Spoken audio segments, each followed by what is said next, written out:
সকলে একগ্রতা চিত্তে কোরআন হাদিসকে যখন উল্লেখ করতে লাগলো, বলতে লাগলো, তখন সে ভয়ে দেশ থেকে পালিয়ে আসলো। তো এই তাসলিমা নাসরিন বলল যে আল্লাহ তাআলা কোরআনের মধ্যে ভুল বলেছে। নাউজুবিল্লাহ। কি বলেছেন একটু জোরে বলুন না। কোরআনের মধ্যে ভুল বলেছে। বাইরে থেকে উচ্চ শিক্ষা প্রতিষ্ঠান থেকে ডিগ্রি অর্জন করে দেশে এসে বলছে কোরআনের মধ্যে ভুল আছে, কোরআনকে নিয়ে গবেষণা আরম্ভ করলো।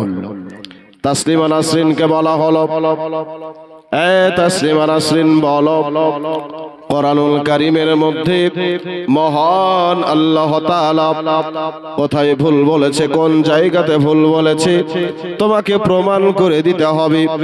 তাসলিমা নাসরিন বলে শোনো, মহান আল্লাহ তাআলা কোরআনুল কারীমের মধ্যে একটি সূরা দিয়েছেন, যে সূরা যেটা হলো কোরআনের সৌন্দর্য সূরা, যার নাম হলো সূরা রহমান। এই সূরা রহমান, এই উচ্চ লেখিকা বলে শোনো, আল্লাহ তাআলা এই সূরা রহমানের মধ্যে ভুল বলেছে। কোন জায়গাতে ভুল বলেছে? তাসলিমা নাসরিন বলে শোনো, আল্লাহ তাআলা সূরা রহমানের 17 নম্বর আয়াতে বলেছেন, রব্বুল মাশরিকাইনি ওয়া রব্বুল মাগরিবাইন। আল্লাহ রাব্বুল আলামিন চারটা, হযরতে জাইনাব, হযরতে রুকাইয়া, হযরতে উম্মে কুলসুম এবং হযরতে ফাতিমাতুজ জোহরা রাদিয়াল্লাহু তাআলা আনহুন্না, এই সমস্ত মহিলা রাসূল পাক সাল্লাল্লাহু আলাইহি সাল্লামের কন্যা।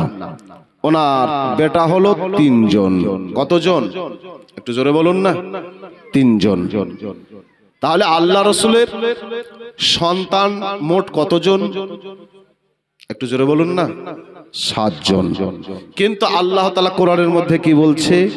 মা কানা মুহাম্মাদুন, মুহাম্মদ সাল্লাল্লাহু আলাইহি সাল্লাম ছিলেন না। মা শব্দ যেহেতু আছে এখানে না এর কাজ করবে, ইংলিশে যেটাকে নো বলা হয়। ছিলেন না, আবা আহাদিম মির রিজালিকুম, তোমাদের মধ্যে কোন পুরুষের পিতা। তাই নবীজির পুত্র এবং কন্যা সন্তান মিলে কতটা সন্তান পেলাম একটু জোরে বলুন না। 7টা। কিন্তু আল্লাহ বলছে মুহাম্মদ সাল্লাল্লাহু আলাইহি ওয়াসাল্লাম তোমাদের মধ্যে কোন পুরুষের পিতা ছিলেন না। ওয়ালাকির রাসূলুল্লাহ, কিন্তু তিনি আল্লাহর রাসূল, ওয়া খাতামান নাবিয়িন, এবং তিনি হলেন শেষ নবী। আল্লাহ রাসূল সাল্লাল্লাহু আলাইহি ওয়াসাল্লাম আল্লাহ রাসূল, এটাও তো সত্য। উনি নবীদের মধ্যে সর্বশেষ নবী, এটাও তো সত্য। কিন্তু আগের জায়গাতে তো ভেজাল থেকেই গেল যে নবীজির ছেলে এবং মেয়ে মিলিয়ে মোট হলো 7টি সন্তান। কিন্তু আল্লাহ বলছে তোমাদের মধ্যে আজকে কোন পুরুষের পিতা ছিলেন না। আজকে বাবা জীবন ভেজাল তো এই জায়গাটাতে। ভেজাল লেগেছে না ছুটেছে একটু জোরে বলুন না। আল্লাহ বলছেন যে ছিলেন না, আর আমরা দেখছি জীবনীতে আছে। আছে না নেই? আচ্ছা, তাহলে এর সমাধানটা আমরা কি দিয়ে করব?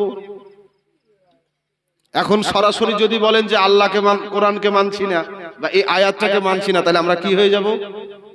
কাফির হয়ে যাব। এবার হাদিসে বলা আছে যে রাসূল পাকের কন্যা ছিল, পুত্র সন্তান ছিল, এটাকেও যদি অস্বীকার করি তাহলে হাদিসকে অস্বীকার করলেও সে কাফির, কোরআনকে অস্বীকার করলেও সে কাফির। কিন্তু দুটো একে অপরের মুখালিফ হচ্ছে, মানে উল্টোটা হচ্ছে। সমাধান কি করে করব? সমস্যা আছে না নাই একটু জোরে বলুন না। সমস্যা আছে, কিন্তু আলিমে দিন আপনাদের সুযোগ্য ইমাম সাহেব আগেই বলছিলেন যে জ্ঞানটা হচ্ছে আল ইলমু নূরুন, জ্ঞান হচ্ছে জ্যোতি, আলো। রাত্রি যেমন লাইটগুলা জ্বালিয়েছে আলো দূরভীত হয়েছে, তাই না? তো কারোর মধ্যে যদি জ্ঞান থাকে তাহলে জ্ঞানের লাইট দ্বারাতে ওর কাছে সমস্ত কিছু দিনের মতো পরিষ্কার। জোরে বলি সুবহানাল্লাহ। তো এর সমাধান তো কোরআনেই দেওয়া আছে। কি দেওয়া আছে? আজকে বাবা জীবন আসন এই আয়াতের ব্যাখ্যার মধ্যে মুফাসসিরিনে কেরামগণ বলতে আছে, বলে শোনো, মহান আল্লাহ তাআলা এই কোরআনুল কারীমের মধ্যে যে কথাটা জানিয়ে দিয়েছেন, এই কথা হলো সত্য। আল্লাহ তাআলা এখানে কি বলতে চেয়েছেন? মহান আল্লাহ তাআলা জানিয়ে দিয়েছেন, মা কানা মুহাম্মাদুন আবা আহাদিম মির রিজালিকুম, মুহাম্মদ সাল্লাল্লাহু আলাইহি ওয়াসাল্লাম তোমাদের মধ্যে কোনো পুরুষের পিতা ছিলেন না। এই কথা হলো সত্য। কেমন করে সত্য?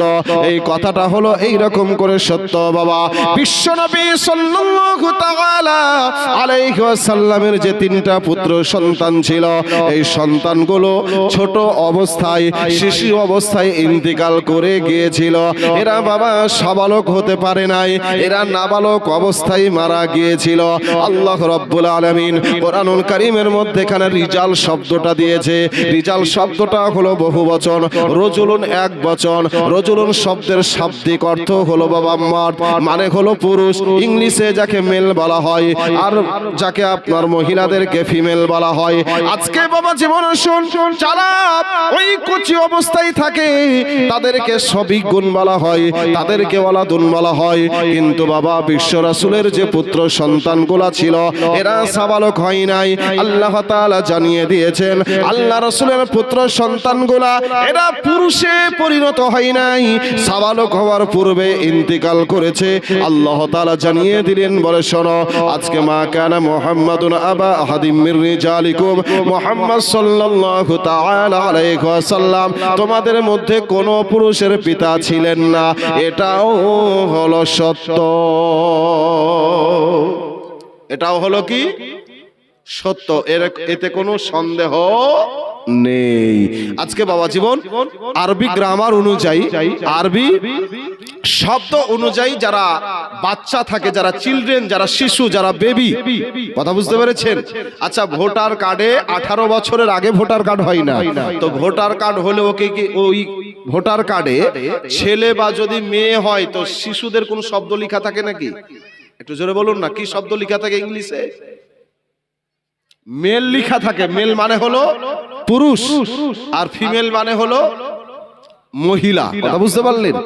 আর তারা যতদিন সাবালক সাবালিকা হয়নি তাদের জন্য চিলড্রেন বা বেবি এই সমস্ত শব্দগুলা ইংলিশে ব্যবহার করা হয়, মানে তারা এখনো নাবালক, তারা এখনো ছোট। অনুরূপ ভাবে আরবিতে সবিগুন ওয়ালাদুন এই শব্দগুলা ব্যবহার করা হয়। কিন্তু একটা ছেলে বা একটা মেয়ে যখন প্রাপ্তবয়স্ক হয়ে যায় তখন তার জন্য শব্দটা ব্যবহার করা হয় রজুলুন পুরুষদের জন্য, আর বহু বচনে রিজাল শব্দটা ব্যবহার করা হয়। কিন্তু বিশ্ব রাসূল সাল্লাল্লাহু আলাইহি সাল্লামের তিনটা যে পুত্র সন্তান পৃথিবীর জমিনে এসেছিল, তারা নাবালক অবস্থাতেই মারা গিয়েছিল, তারা পুরুষ পর্যন্ত পৌঁছাতে পারেননি। এর জন্য আল্লাহ তাআলা বলেছেন যে মুহাম্মদ সাল্লাল্লাহু আলাইহি সাল্লাম তোমাদের মধ্যে কোনো পুরুষের পিতা ছিলেন না। এই কথাটা পরিষ্কার সত্য, এতে কোনো সন্দেহ নাই। কথা বুঝতে পেরেছেন বাবা? চলুন, যেটা বলতে চাইছিলাম, কোরআন বুঝতে গেলে বাবা গভীর জ্ঞান লাগবে, কোরআনের আলোচনা বুঝতে গেলেও মনোযোগ লাগবে। তাহলে বাবা চলুন, যে জায়গাতে আলোচনা তাসলিমা নাসরিন বলল, এই ভারতবর্ষের পাশে একটি দেশ রয়েছে যার নাম হলো বাংলাদেশ। এই দেশে জন্ম তার, ময়মনসিংহ শহরে জন্ম তার। এই তাসলিমা নাসরিন বলল, আল্লাহ রাব্বুল আলামিন কোরআনুল কারীমের মধ্যে ভুল বলেছে। কেমন করে ভুল বলেছে? আল্লাহ তাআলা জানিয়ে দিয়েছেন, আমি হলাম দুটি পূর্বের খোদা এবং দুটি পশ্চিমের খোদা। আল্লাহ তাআলা ভুল বলে দিয়েছে। কিন্তু আপনার মুফাসসিরিনে কেরামগণ বলে শোনো, আজকে আল্লাহ রাব্বুল আলামিন পূর্বের জন্য দুটি শব্দ ব্যবহার করেছেন, পশ্চিমের জন্য দুটি শব্দ ব্যবহার করেছেন। এর কারণ হলো এটাই, আল্লাহ রাব্বুল আলামিন গরমের পূর্বের খোদা হলেন আল্লাহ, আর শীতের ওই পূর্বের খোদা হলেন আল্লাহ। তাহলে গরম আর শীত আপনার কয়টি হলো? একটু জোরে বলুন। গরম এবং শীত দুটো হলো মুফাসসিরিনে কেরামগণ জানিয়ে দিয়েছেন আল্লাহ রাব্বুল আলামিনের উদ্দেশ্য হলো গরমে যখন পূর্ব দিকটা থাকে তার মালিক হলো আল্লাহ, পশ্চিম দিকে পূর্ব দিকটা শীতকালে আছে তার মালিক হলো আল্লাহ। তাহলে গরমকাল শীতকাল একটা না দুটো? একটু জোরে বলুন। দুটো। আল্লাহ রাব্বুল আলামিন তো এটাই জানাতে চেয়েছেন, হে দুনিয়াবাসী তোমরা শুনে নাও, আমি আল্লাহ আমি হলাম এমন পাওয়ারফুল, আমি হলাম এমন ক্ষমতাশীল যে আমার থেকে অন্যজন ক্ষমতা নিয়ে নিবে এটা কাউরির জন্য সম্ভবপর নয়। যখন গরম থাকে তখন পূর্বের খোদা আমি, যখন বাবা শীত থাকে তখন পূর্বের খোদা আমি। অনুরূপ ভাবে আল্লাহ তাআলা জানিয়ে দিয়েছেন রব্বুল মাগরিবাইন, দুটি পশ্চিম অর্থাৎ গরম এবং শীতকাল, দুই কালের পশ্চিমের খোদা হলাম আমি। একটু আওয়াজ করে বলি সুবহানাল্লাহ। বাবা জীবন আসুন, তাহলে বোঝা গেল কোরআনের মধ্যে ভুল নাই, কোরআনের মধ্যে ভুল নাই।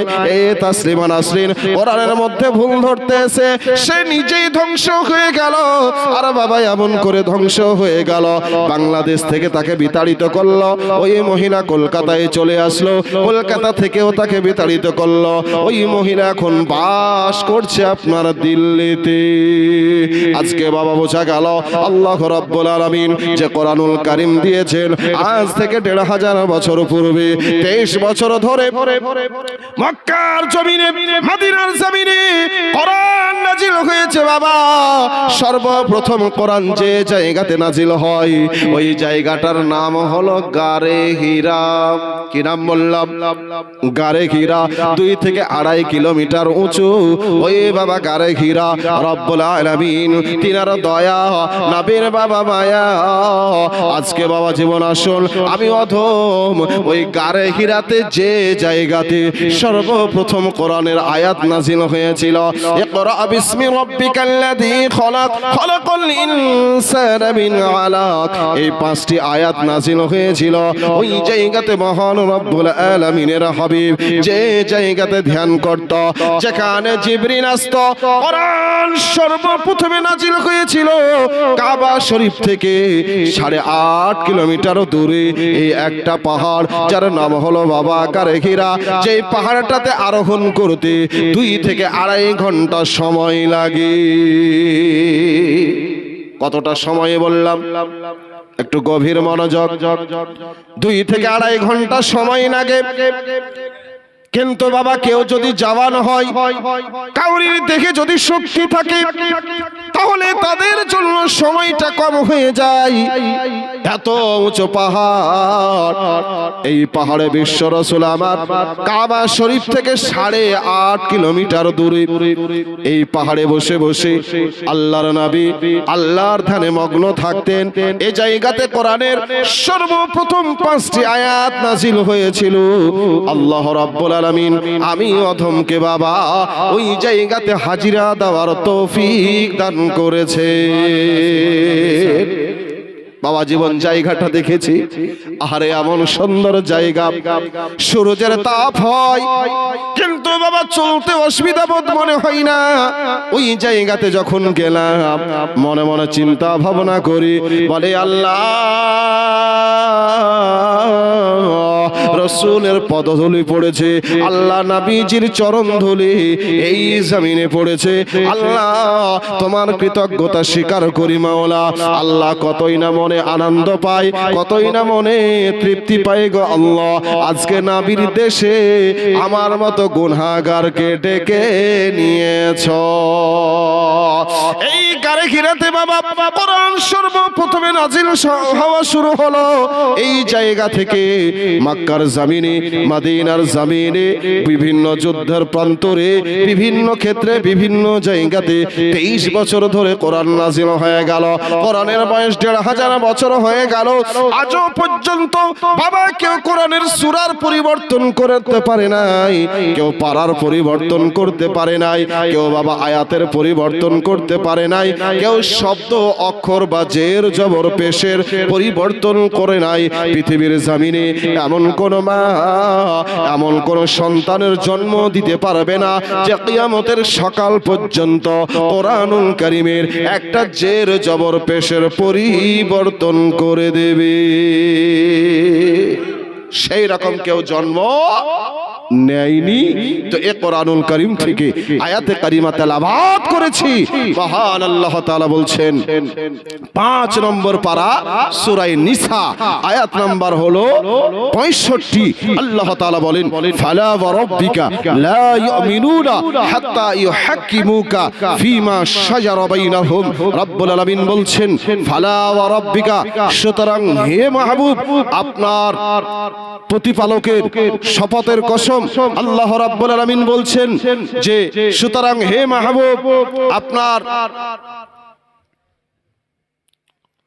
রবের শপথ আল্লাহ তাআলা বলছেন সুতরাং হে মাহবুব আপনার রবের শপথ লা ইউমিনুনা, তারা কখনো মুসলমান হবে না হাত্তা ইউহাক্কিমুকা ফিমা শাজারা বাইনাহুম, যতক্ষণ পর্যন্ত তারা নিজেদের মধ্যে পরস্পর ঝগড়ার মধ্যে আপনার ফায়সালাকে আপনাকে হাকিম না মেনে নিবে ততক্ষণ পর্যন্ত তারা মুমিন হতে পারবে না।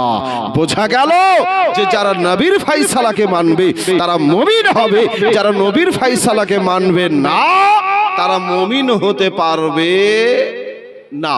এই আয়াতটি কেন নাজিল হলো, শানে নুজুল কি, পটভূমি কি, আজকে বাবা জীবন চলুন আপনাদের কোরআনুল কারীম থেকে আজকে আলোচনা শোনাবো, ব্যাখ্যা শোনাবো, তাফসীর শোনাবো, বিশ্লেষণ শোনাবো ইনশাআল্লাহ।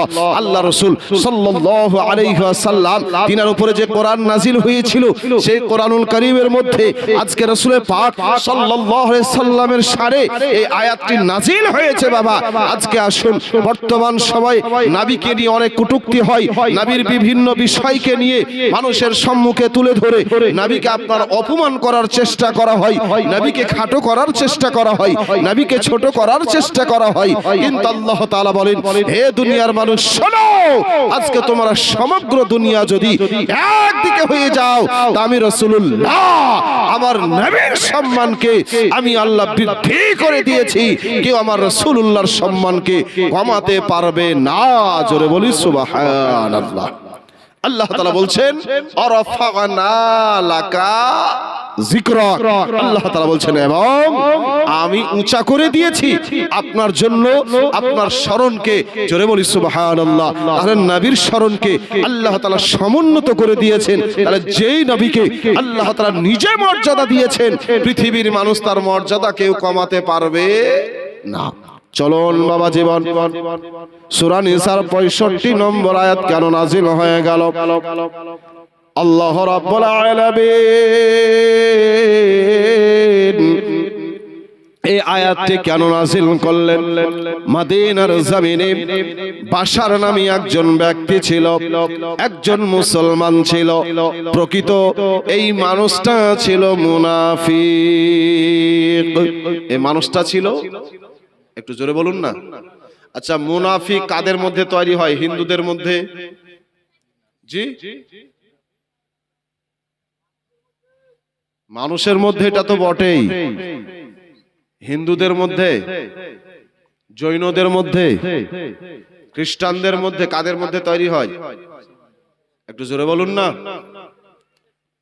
মুসলিমদের মধ্যে বেশি, মানে আপনার কনফিউশন আছে, মুসলিমদের মধ্যেই বেশি। কথাটার মধ্যে একটু মানে অন্য ধর্মের মধ্যেও আছে, আপনার কথাতে এটাই প্রকাশ পাচ্ছে, কিন্তু না। এই যে প্রোডাক্ট, মুনাফিকি প্রোডাক্ট, এটা অন্য কোন ধর্মের মধ্যে তৈরি হয় না। এই প্রোডাক্টটা একমাত্র ইসলাম ধর্মের মধ্যেই তৈরি হয়। কথা বুঝতে পারলেন? আর আপনি বলছেন এই মুসলিমদের মধ্যে বেশি আছে, মানে কি অন্যদিকে কম আছে? এটাই কথাটার অর্থ চলে আসে। বাবা জীবন চলুন, তাহলে এই মুনাফিক তৈরি হয় মুসলিমদের মধ্যে, অন্য কোন ধর্মে তৈরি হয় না। যাই হোক বাবা জীবন, তাফসীরের আলোচনা সংক্ষিপ্ত করে দিলাম। এই বাশার নামে একজন ব্যক্তি আল্লাহ রাসূল সাল্লাল্লাহু তাআলা আলাইহি ওয়াসাল্লামের জামানায় একজন ইহুদির সঙ্গে একটা তলোয়ার নিয়ে হোক অথবা বাবা জামিন নিয়ে হোক, মাটি নিয়ে হোক, ঝামেলা হয়ে যায়। কি হয়ে যায়? আমাদের ঝামেলা হয় কি হয় না? আল্লাহ বলেছেন ফাসলিহু যাতা বাইনিকুম, যখন কোনো ঝামেলা হবে মাঝখানে তোমরা সুলাহা করে দাও, মানে কি সমস্যার সমাধান করে দাও, তোমরা মিটিয়ে দাও। তা আমরা কি করি? আচ্ছা যাই হোক, একজন খোদার বান্দা আমার মামু দাদু মারা গিয়েছে, তার জন্য 500 টাকা দিয়েছে। আচ্ছা সাইম আমার ভাগিনা মায়ের জন্য 1000 টাকা দিয়েছে। আল্লাহ দানকে কবুল করে আমার বোনকে জান্নাতুল ফেরদাউস দিয়ে দাও। হুনেফা বাবা একজন মা আমার 200 টাকা দিয়েছে। আল্লাহ তুমি তার দানকে কবুল ও মঞ্জুর করো। আল্লাহ তার স্বামী ইন্তিকাল করেছে, তাকে তুমি জান্নাতুল ফেরদাউস নসিব করো। আর মা বোনেদের তো বেতন একেবারে আপনার ডবল, মা বোনেদের বেতন একেবারে কি কষ্ট হচ্ছে নাকি বলতে? আপনারা খুশি নাকি বেজার? খুশি। অন্যান্য জায়গাতে চাকরি করলে পার্সেন্টেজ হিসাবে বেতন বাড়ে, মসজিদের ইমাম সাহেবের বেতন এখন কত আপনারা বলুন তো? 6000। আচ্ছা তার আগে ছিল কত? 5.5। বাড়িয়েছেন কত? এটাকে যদি পার্সেন্টেজ করেন তাহলে কত পার্সেন্টেজ আসবে? আর আমাদের বাড়িয়ালিরা একেবারে পেল ডবল, তাহলে আপনাদেরকে বেতনটা 5.5 থেকে একবারে করতে হতো কত? 11 করতে হতো, তাহলে ডবল হতো। কথাটা মনে রাখবেন ভালো করে।